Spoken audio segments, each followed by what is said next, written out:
Donald Trump அதிபராக இருந்தபோது விதித்த சில வரிகள் அமெரிக்க நீதிமன்றத்தால் சட்டவிரோதமானவை என்று தீர்ப்பளிக்கப்பட்டுள்ளது.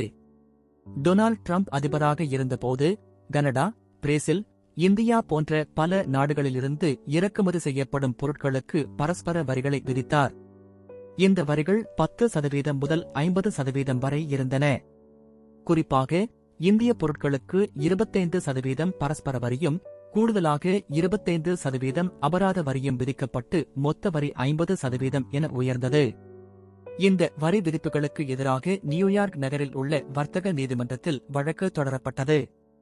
வழக்கை விசாரித்த நீதிபதிகள் அதிபர் ட்ரம்ப் வரிகளை விதிப்பதில் தனது அதிகாரத்தை மீறி செயல்பட்டதாக கூறி அந்த உத்தரவுகளை சட்டவிரோதமானது என அறிவித்தனர்.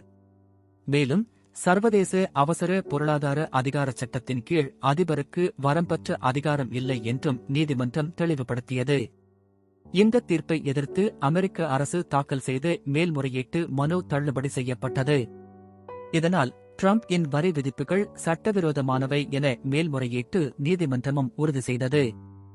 இந்த உத்தரவை எதிர்த்து அரசு நிர்வாகம் மேல்முறையீடு செய்ய அக்டோபர் 15ஆம் தேதி வரை நீதிமன்றம் அவகாசம் அளித்துள்ளது.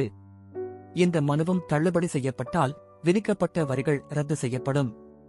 இதனால் அமெரிக்க அரசுக்கு நிதி நெருக்கடி ஏற்படும்.